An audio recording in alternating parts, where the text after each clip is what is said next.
नमस्कार दोस्तों, आज हम सीखेंगे कक्षा 10th की जो हमारी प्रश्नावली है 4.2। देखिए, हम आपको बता दें, इससे पहले हम इस प्रश्नावली का फर्स्ट पार्ट बना चुके हैं जिसमें हमने कुछ क्वेश्चन सॉल्व करे थे। आज उससे आगे का सॉल्व करते हैं।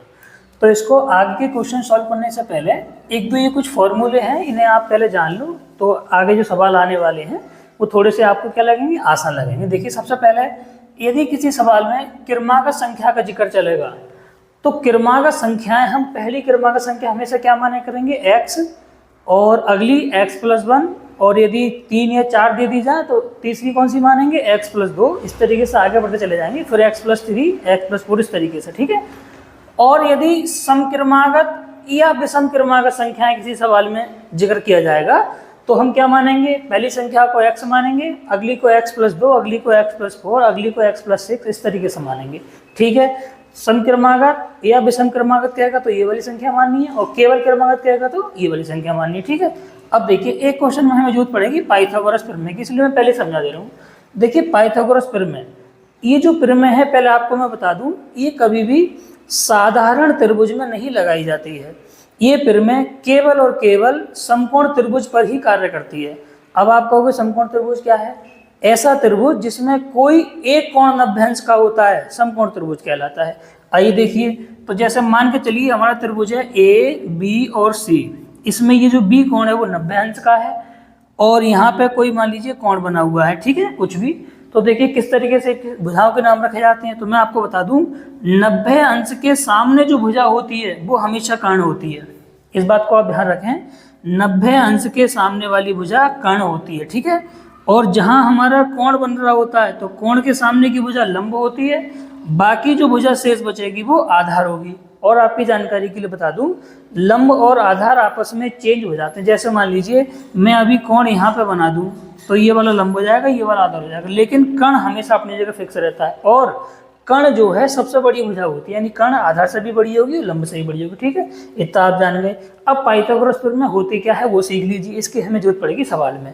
तो पाइथागोरस प्रमेय होती है कर्ण की घात 2 बराबर आधार की घात 2 प्लस लंब की घात 2। ये हमारी पाइथागोरस प्रमेय है। अब यहाँ से देखेंगे तो कर्ण कौन है, AC, तो AC की घात 2। आधार कौन है, CB कहें या BC कहें, एक ही बात है, तो BC की घात 2। और लंब कौन है, AB, तो AB की घात 2।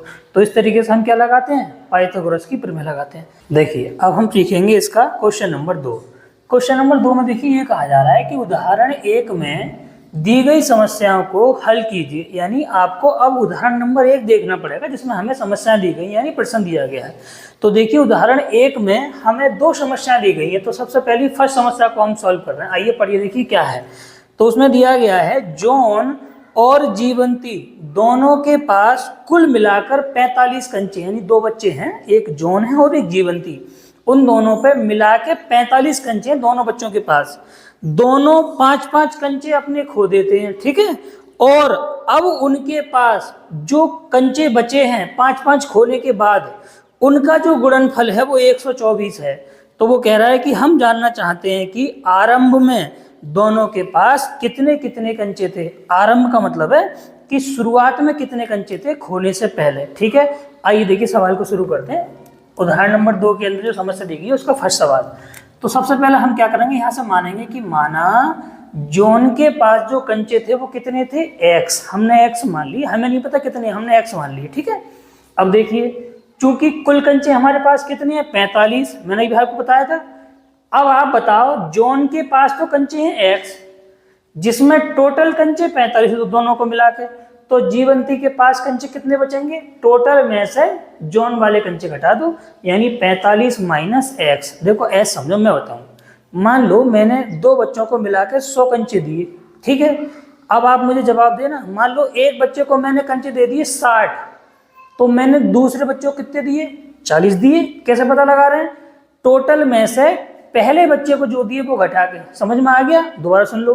मान लो मेरे पास 2 बच्चे हैं, मैंने दोनों बच्चों को मिलाकर 100 रुपये दिए, ठीक है, दोनों को मिला के। अब मैं आपसे सवाल पूछूं कि बेटा मैंने एक बच्चे को 70 दिए तो दूसरे को कितने दिए, तो आप कहोगे सर दोनों को मिला के आपने 100 दिए हैं, एक को 70 दिए, दूसरे पे कितने बचेंगे, 30 बचेंगे।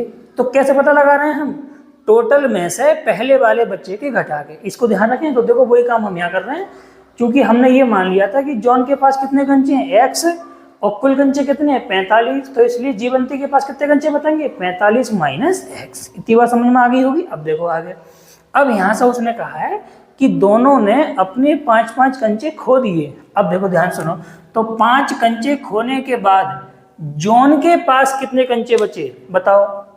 जॉन के पास कंचे शुरू में कितने थे x, 5 उसने खो दिए, यानी 5 उसके घट गए, तो क्या हो जाएगा x माइनस 5। खोने का मतलब है 5 कंचे कम हो गए, सीधी सी बात है।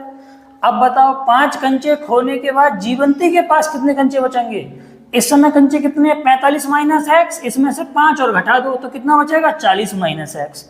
तो अब ध्यान से देखना, ये जो कंचे हैं वो हैं जॉन के पास बचे हुए कंचे 5 खोने के बाद, और ये जो कंचे हैं वो है 5 कंचे खोने के बाद जीवंती के पास बचे हुए कंचे। अब देखो सवाल सुनो ध्यान से। अब सवाल में हमसे ये कहा गया है कि 5 कंचे खोने के बाद दोनों पर जो कंचे बचे हैं उनका जो गुणनफल है वो कितना है 124 है। किसी के समझ में ना आ रहा हो तो कंचे का मतलब होता है अंटा। आपने गांव में खेला होगा, कांच का बना होता है, गोल गोल से बच्चे खेलते हैं, उसको कंचा कहते हैं, ठीक है, ये अंटा कहते हैं गाँव की भाषा में। आइए देखिए समझते हैं। तो मैंने क्या बताया था, 5 कंचे खोने के बाद दोनों पर जो कंचे बचे उनका गुणनफल कितना 124। तो मैंने वही तो करा, x माइनस 5 गुणा 40 माइनस एक्स, क्योंकि ये कंचे बचे थे जॉन के पास खोने के बाद और ये बचे थे जीवंती के पास खोने के बाद, ठीक है।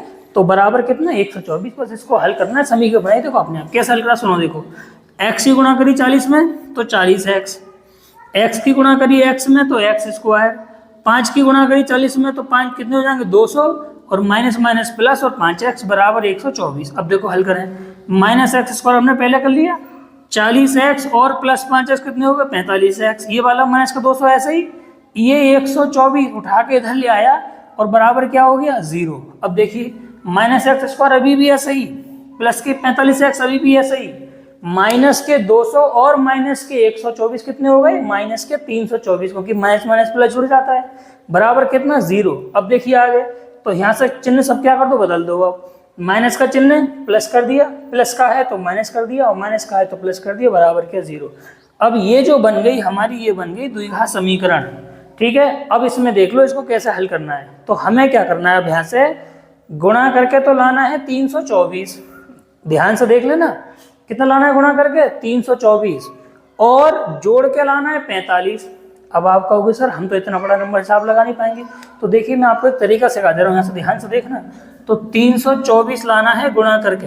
देखो कभी भी कोई बड़ा नंबर जब आ जाए और आप उसका हिसाब डायरेक्ट ना लगा पाएँ, तो सबसे बेहतर तरीका है पहले उसका क्या कर लीजिए गुणनखंड। देखो कैसे गुणन करेंगे, तो 2 से काटना, पहले 2 एकम 2, 1 बचेगा, 2 छिक्के 12, 2 दूनी 4, ठीक है। फिर 2 से काटो, 2 अट्ठे 16, 2 एकम 2। अब इसको 3 से काट दीजिए, तो 3 दूनी 6, 2 बच गए 21 हो गए, 3 सत्ते 21। अब 3 से काटिए, फिर 3 नेम 27, फिर 3 से काटिए, 3 तिया 9, फिर 3 से काटिए, 3 एकम 3। अब देखें यहाँ से अगर तुम व्यवस्था बनाओगे तो तुम्हें 100% बनती हुई दिखाई देगी, क्योंकि इन सबकी गुणा करके तो 324 आएगा ही आएगा, क्योंकि इसी के गुणनखंड हमने करे हैं। अब देखो सॉल्व करो, 2 दूनी 4, 4 तिया 12, 12 दूनी 24, और 24 वो सॉरी 2 दूनी 4, 4 तिया 12, और 12 तिया 36। तो यहाँ तक कितने हो गए 36 हो गए, ध्यान से देखियो, और 3 तिया 9, 9 यहाँ से हो गए। तो अब आप देखो 36 में जब तुम 9 जोड़ोगे तो कितना बनेगा 45 बनेगा। तो समझ में आ गया। आप इस तरीके से गुणनखंड करके कभी कोई बड़ा नंबर फंस जाए तो उसको पता लगा सकते हैं। तो समझ में आ गई हमें। तो हमने क्या कर दिया 36 प्लस 9, समझ गए क्यों 36 प्लस 9 कराए, क्योंकि 36 में जब 9 जोड़ेंगे तो 45 आएगा, और 36 में 9 की गुणा करेंगे तो 324 आएगा। आगे बढ़ाइए, तो ये देखो यहाँ तक हो गया। अब कितना बचाएगा एक्स स्क्वायर माइनस के 36x और माइनस के 9x प्लस के 324 बराबर 0। अब ध्यान से देखें, यहाँ हमने यहाँ से क्या कर लिया x कॉमन ले लिया, तो कितना बचेगा x माइनस 36, और यहाँ से माइनस के 9 कॉमन लिया तो कितना बचेगा x माइनस 36 बराबर 0। दोनों ही जगह से x माइनस 36 हमने कॉमन ले लिया, तो यहाँ से बचा x और यहाँ से बचा माइनस 9 बराबर 0। ये चीज मैं आपको पहले बता चुका हूँ, 2 ब्रैकेट बन जाते हैं, तो दोनों ब्रैकेट्स को क्या करना होता है, हमें 0 के बराबर लगाना होता है, ठीक है। तो देखिए x माइनस 36 बराबर 0, तो यहाँ से x का मान कितना आया 36, ध्यान से देखियो। अगला ब्रैकेट x माइनस 9 बराबर 0, तो यहाँ से x का मान कितना आया 9। अब हमारे पास यहाँ से 2 मान तैयार हैं, हम कोई सा भी मान ले सकते हैं। देखिए आपको बताऊं मैं, यदि हम x बराबर 36 लेके हल करेंगे तो आंसर अलग हिसाब से मिलेगा हमें, और x बराबर 9 लेके हल करेंगे तो आंसर अलग हिसाब से। तो फिलहाल मैं x बराबर 9 लेके आंसर हल कर रहा हूँ, ठीक है। कितना? x बराबर 9, ये वाला मान। तो हमने लिखा x बराबर 9 लेने पर, तो अब देखिए x का मान 9 का मतलब x का मान 9 हो गया। तो हमने माना कितना है? तो हमने माना था जॉन के पास कंचे कितने? x। तो हमने देखिए वहीं से आंसर लिख दिया, जहां हमने माना होता है वहीं लगा के आंसर निकालते हैं। तो लिखेंगे अतः जॉन के पास कंचे कितने माने थे हमने? x माने थे, और x का मान हमने कितना लिया? 9। तो इसका मतलब जॉन के पास कितने कंचे हैं? 9, ठीक है। जीवंती के पास कंचे बताइए हमने कितने माने थे? 45 माइनस x। तो देखिए 45 और माइनस x से कितना लगा दिया हमने? 9। तो कितना बचा? 36। यानी जॉन के पास जो कंचे थे वो 9 थे, और जीवंती के पास जो कंचे थे वो 36 थे। अब देखिए एक चीज यहाँ से और बता दूं आपको, यदि आप x बराबर 36 लेके इसको हल करोगे तो पता है क्या आंसर आएगा? जॉन के पास कंचे कितने आएंगे? 36, और जीवंती के पास कंचे कितने आएंगे? 9, ठीक। देखिए अब सीखते हैं हम इसका सेकंड पार्ट। देखिए सेकंड पार्ट में हमसे कहा जा रहा है कि एक कुटीर उद्योग एक दिन में कुछ खिलौने निर्मित करता है, यानी कोई धंधा है जिसमें खिलौने बनाए जाते हैं। कितने खिलौने बनते हैं फिक्स नहीं है ये। प्रत्येक खिलौने का मूल्य 55 में से एक दिन में निर्माण किए गए खिलौनों को घटाने की संख्या से प्राप्त होता है। यानी जो लागत आ रही है खिलौने की वो कितनी आ रही है? 55 में से उतना घटा दीजिए जितने उस दिन खिलौने बने, ठीक है। तो एक दिन कुल निर्माण लागत यदि 750 थी तो हमें ये बता कर देना है कि उस दिन कितने खिलौने बने और उस प्रत्येक खिलौने की कितनी लागत आई बनाने में। तो देखिए सबसे पहले हमने क्या करा, तो हमने लिखा माना उस दिन निर्मित खिलौनों की संख्या बराबर कितनी? x। अब देखिए जैसा कि हमने सवाल में कहा गया है कि खिलौने की जो लागत है वो कितनी आ रही है? 55 में से क्या घटाना है? खिलौनों की संख्या घटानी है। तो कितनी हो जाएगी? 55 माइनस x। अब देखेंगे इसलिए प्रश्नानुसार, तो उस दिन जो खिलौनों की लागत है वो कितनी आई है? 750। अब लागत निकलेगी कैसे? जितने खिलौने बने पहले उतना लिख लीजिए x, और एक खिलौने की लागत कितनी आ रही है? 55 माइनस x। अरे भाई जितने खिलौने बने उतने और गुणा एक खिलौने की लागत बराबर कितनी हो जाएगी? 750 के। इनकी गुणा कर लीजिए। तो x की गुणा करेंगे 55 में कितना बनेगा? 55x। x की गुणा करोगे x में तो x स्क्वायर बराबर 750 यानी 750। अब देखिए ये वाला मैंने आगे लिख लिया माइनस एक्स स्क्वायर प्लस का 55x, ये प्लस का है ला के माइनस कर लिया बराबर 0। अब देखिए चिन्ह सबके बदल दो, तो एक्स स्क्वायर हो जाएगा, ये प्लस है तो माइनस हो जाएगा, ये माइनस है तो प्लस बराबर 0। अब ये बन गई हमारी द्विघात समीकरण सिंपल। इसमें करेंगे हम देखो गुणनखंड। कैसे? ध्यान से देखना, ये कितने हैं? 750, और यहाँ कुछ नहीं है तो यहाँ 1 मानेंगे, यानी गुणा करके हमें लाना है 750 और हमें जोड़ के लाना है 55। तो अब हमें ऐसे 2 नंबर पता लगाने हैं कि जिनकी गुणा करके 750 आना चाहिए और जोड़ के आना चाहिए 55। तो मैंने बताया था जब आपके समझ में नहीं आया तो क्या कर लें आप? गुणनखंड कर लें। बस ये तो सिंपल है, समझ में आ जाएगा। तो कितना करना है? 30 प्लस 25। समझ गए क्यों कर रहे हैं 30 प्लस 25? क्योंकि जोड़ के हमें लाना है 55 और गुणा करके लाना है 750। तो हल करिए इसको। एक्स स्क्वायर माइनस 30x और माइनस 25x प्लस 750 बराबर 0। तो यहाँ से x कॉमन लेंगे तो x माइनस 30 बचेगा, यहाँ से माइनस के 25 कॉमन लेंगे तो x माइनस 30 बचेगा बराबर 0। दोनों ही जगह से x माइनस 30 कॉमन आ जाएगा, यहाँ से बचेगा x और यहाँ से बचेगा माइनस 25 बराबर 0। अब देखिए 2 ब्रैकेट बन गए। फिर वही पुराना तरीका, क्या करना है? पहले ब्रैकेट को लगाओ 0, तो x माइनस 30 बराबर 0। तो x का मान कितना आ जाएगा? यहाँ से 30। अब देखिए अगला ब्रैकेट x माइनस 25 बराबर 0, तो x का मान कितना आ गया? 25। अब फिर से हमारे पास 2 तरीके हैं, हम चाहें तो x का मान 30 लेके हल करें या x का मान 25 लेके हल करें। तो हम फिलहाल x का मान 25 लेके देखो हल कर रहे हैं। तो मैंने लिखा है कि x बराबर 25 लेने पर, तो अब ये जो मान हमने ले लिया है, ये जो मान निकल के आए, इसको लगाते कहाँ है पता है? जहां हमने सवाल को माना होता है। तो हमने यही तो माना था, तो देखिए यहीं से लिखेंगे अतः करके। अतः उस दिन निर्मित खिलौनों की संख्या कितनी मानी थी मैंने? x, और आपके सामने x का मान आया कितना है? 25, तो यहाँ 25 लगा दिया। यानी उस दिन कितने खिलौने बने? 25 खिलौने बने। एक आंसर मिल गया। अब हमें लागत निकालनी है, तो उस दिन खिलौने की जो लागत थी वो कितनी थी? 55 माइनस x, ठीक है। तो 55 की जगह 55, x का मान कितना? 25, तो कितने बचेंगे? 30। इसका मतलब हमें समझ में आ गया कि उस दिन जो खिलौने बने वो कितने बने? 25 बने, और एक खिलौने की जो कीमत थी वो कितनी थी, 30 रुपए थी बनाने की लागत, तभी तो खर्चा उस दिन कितना आया था, 750 रुपए का आया था। तो ये हो गया हमारा इसका आंसर। देखिए अब हम सीखते हैं इसका तीसरा क्वेश्चन। और देखिए तीसरे क्वेश्चन में हमसे कहा जा रहा है कि ऐसी दो संख्याएं ज्ञात कीजिए जिनका योग 27 हो और गुणनफल 182 हो। यानी हमारे पास दो संख्या ऐसी हैं कि जिनका योग कितना है 27, योग मतलब जोड़, और गुणनफल कितना है 182। तो हमें उन्हें ज्ञात करना। देखो कैसे करेंगे, लिखिए। सबसे पहले लिखा हमने, माना पहली संख्या हमारी x है, हमें नहीं पता कितनी, हमने x मान ली, ठीक है। अब देखिए चूंकि उन दोनों का योग कितना पता है हमें 27, इसलिए दूसरी संख्या हो जाएगी 27 माइनस x। जितना भी योग हमें पता है उसमें से पहली वाली संख्या को घटा के दूसरी संख्या हम क्या कर लेते हैं, पता कर लेते हैं, ठीक है। अब देखिए प्रश्नानुसार उसने कहा है कि दोनों का जो गुणनफल है वो 182 है, तो हमने वही लिखा, गुणनफल बराबर कितना 182। और गुणनफल का मतलब क्या होता है, गुणा, यानी पहली संख्या अर्थात x और गुणा दूसरी संख्या यानी 27 माइनस x बराबर 182। इसको हल कर लो, समीकरण बन जाएगी। देखो कैसे, x की गुणा के 27 में 27x आ गया, x की गुणा हुई x में तो x स्क्वायर आ गया और बराबर 182। अब देखिए यहाँ से ये माइनस का x स्क्वायर पहले प्लस के 27, ये उठा के हम इधर को ले आए तो माइनस का हो गया बराबर के 0। अब इनको देखो क्या कर रहे, सबके चिन्ह हमने बदल दिए, माइनस का है प्लस कर दिया, प्लस का है तो माइनस कर दिया, माइनस का है तो प्लस कर दिया, बराबर 0।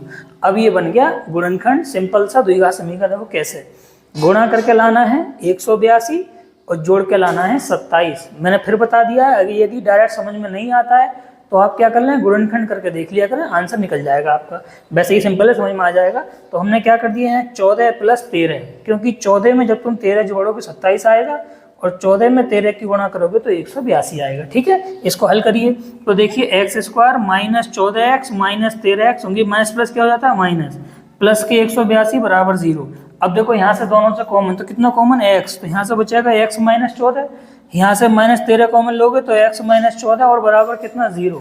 अब ध्यान से देखना दोनों ही जगह से कितना x माइनस 14 कॉमन, यहाँ से बचा x और यहाँ से बचे माइनस के 13 और बराबर कितना आ गया 0।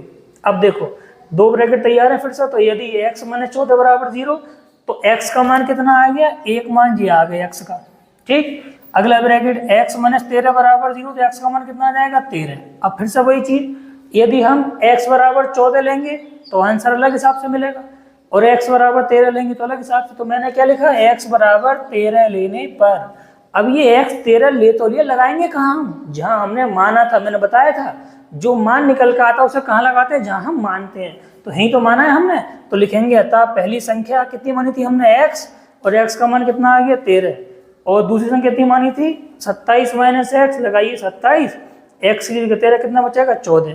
तो हमारा आंसर आ गया, पहली संख्या कितनी मिल गई हमें 13 और दूसरी संख्या कितनी मिल गई हमें 14। देखिए अब हम सीखेंगे इसका क्वेश्चन नंबर 4।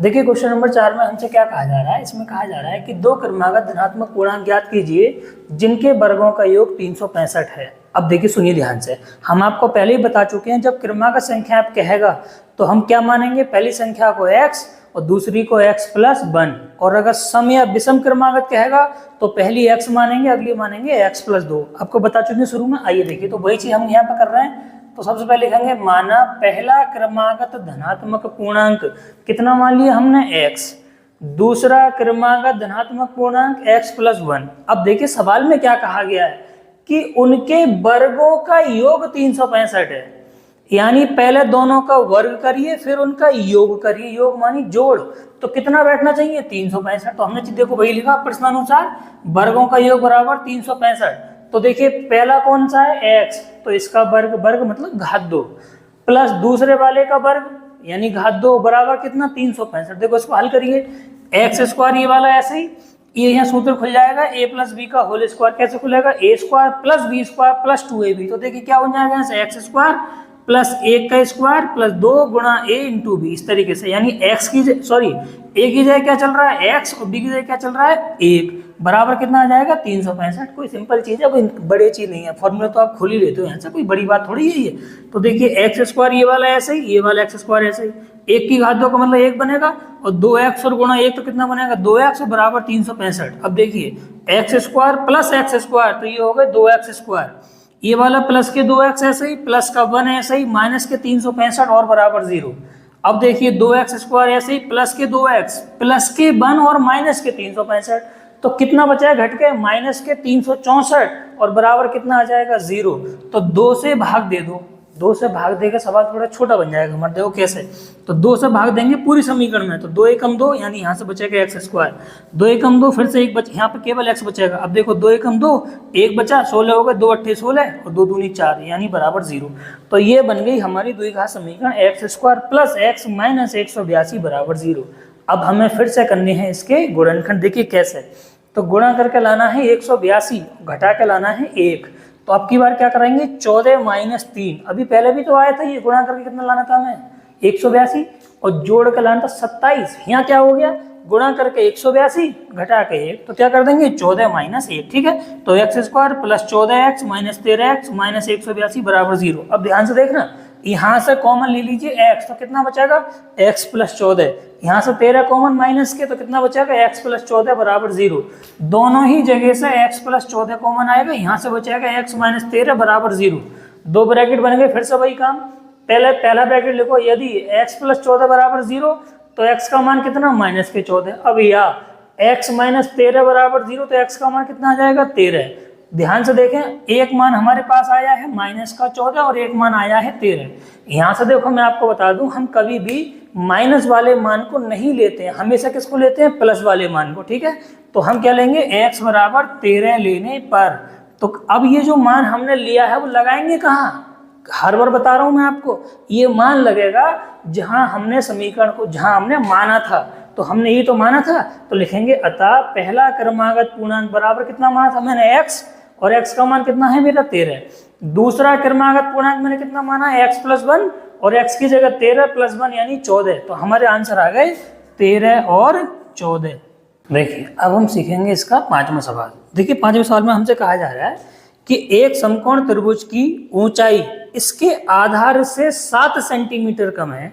ऊंचाई और लंब में आपको बता दूं एक ही बात है, ऊंचाई का है या लंब का है, ठीक है। तो जो ऊंचाई है ना वो आधार से कितनी कम है, 7 सेंटीमीटर कम है। आगे बढ़िए, यदि कर्ण का मान 13 सेंटीमीटर हो तो अन्य दोनों भुजाएं ज्ञात कीजिए। देखिए समकोण त्रिभुज में 3 भुजाएं होती है, मैं आपको बता दिया, एक होता है कर्ण, एक होता है आधार, एक होता है लंब। तो कर्ण हमें इसने दे रखा है कितना 13, यानी कर्ण के अलावा 2 भुजाएं बची, एक आधार और एक लंब, तो वो दोनों हमें क्या करने हैं पता लगाना। देखो कैसे, ध्यान सुनो ध्यान से। तो सबसे पहले हम लिखेंगे माना आधार का मान कितना है x सेंटीमीटर, ठीक है।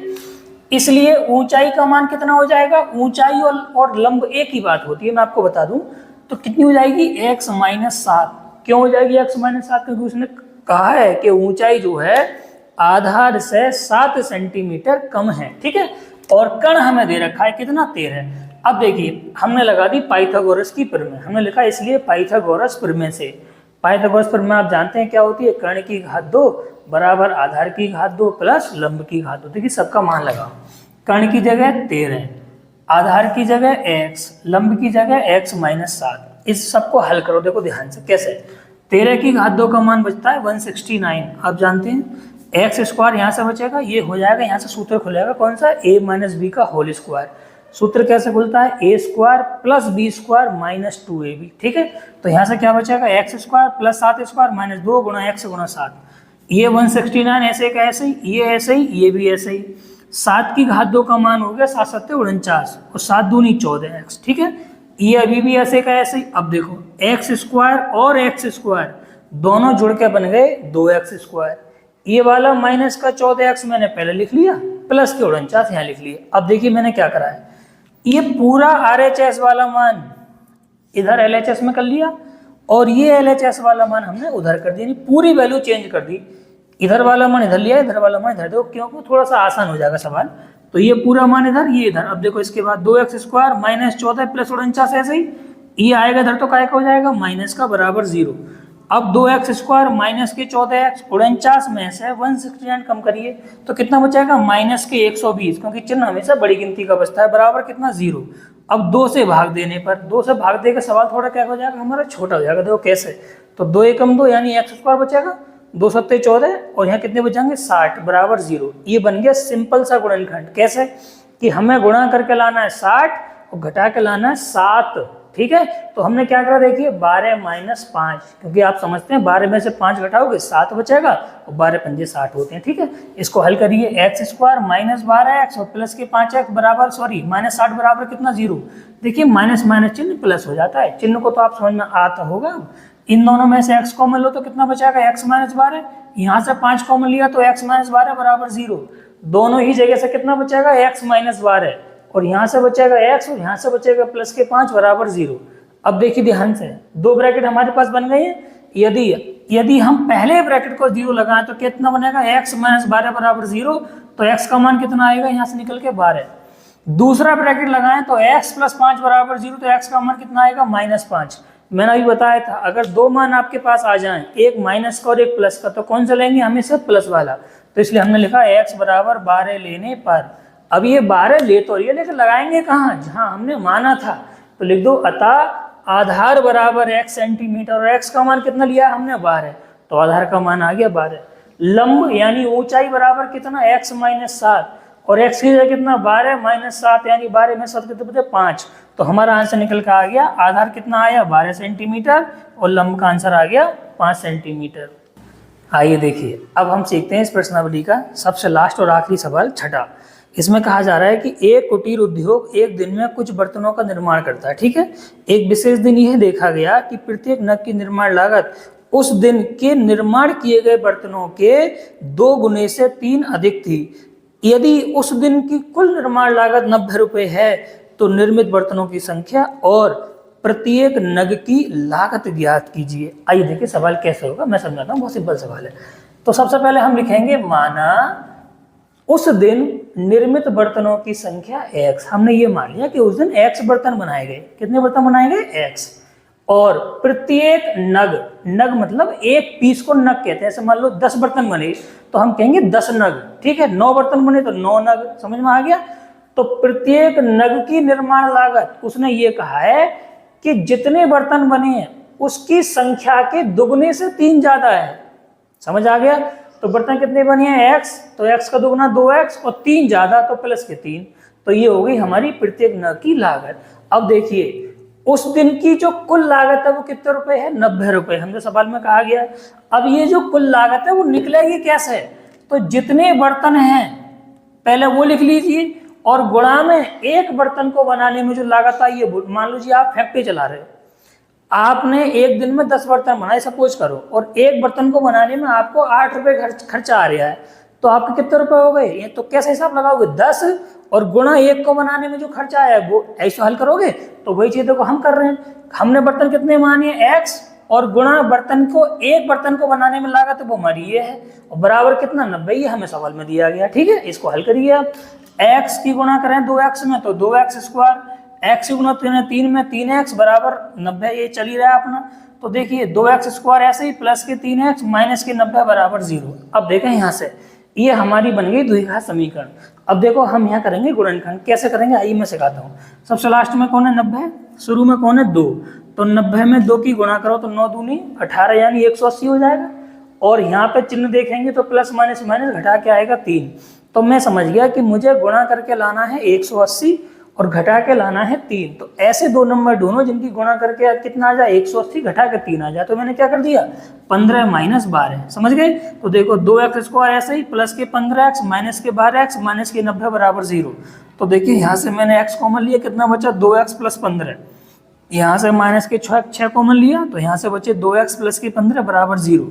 दोनों ही जगह से 2x प्लस 15 आ गया, यहाँ से बचेगा x और यहाँ से बचेगा माइनस के 6 बराबर 0। फिर से वही चीज, दो ब्रैकेट बनिए, दोनों ब्रैकेट्स को एक एक करके लगाइए 0 के बराबर। तो देखिए यदि 2x प्लस 15 बराबर 0 तो 2x बराबर कितना हो जाएगा माइनस का 15, तो x बराबर माइनस के 15/2, एक मान तो हमारा ये आ गया। अब देखिए अगला x माइनस 6 बराबर 0, देखिए ये तो है, तो x का मान कितना आ जाएगा 6। अब मैंने आपको बताया था यदि दो मान आपके पास आ रहे हैं, एक प्लस का और एक माइनस का, तो हमेशा कौन सा लेते हैं हम प्लस वाला। देखो यहाँ तो ये माइनस में मान, इसे तो हम लेंगे नहीं, हम कौन से मान को लेंगे x बराबर 6 को। तो हमने लिख दिया x बराबर 6 लेने पर। अब ये ले तो लिए 6, लगाए कहाँ जहाँ हमने माना था, तो लिख दीजिए अतः उस दिन निर्मित बर्तनों की संख्या हमने कितनी मानी थी x, और x का मान कितना आ गया हमारा 6, यानी उस दिन कितने बर्तन बने थे उस कंपनी में 6 बने थे, उस फैक्ट्री में बर्तन जो भी कारखाना चल रहा है वो। और प्रत्येक न की निर्माण लागत कितनी लिखी हुई है 2x + 3। तो देखिए हल करिए 2x + 3, x का मान कितना है 6, तो 2 × 6 + 3 यानी 2 × 12 + 3 तो कितना आ गया 15। तो इसका मतलब हमें समझ में आ गया कि उस दिन जो बर्तन बने वो कितने बने 6, और एक बर्तन को बनाने में लागत कितनी आई 15, तभी तो आ रहा है 15 × 90। ठीक है, उम्मीद करते हैं इतना सबको समझ में आ रहा होगा। अभी हमारी प्रश्नावली पूरी हो चुकी है, इसके बाद हम अगली प्रश्नावली बनाएंगे अगली वीडियो में। ठीक है, तो आप इन चीज़ों को समझते रहें। और एक चीज़ और मैं कहना चाहूँगा, जब आप पढ़ने बैठें तो बुक साथ अपनी लेके बैठें, ठीक है, जिससे कि क्वेश्चन आप उसमें देख सकें। ठीक है, उम्मीद करते हैं सबको समझ में आ रहा होगा। मिलते हैं किसी अगली वीडियो में, तब तक के लिए नमस्कार।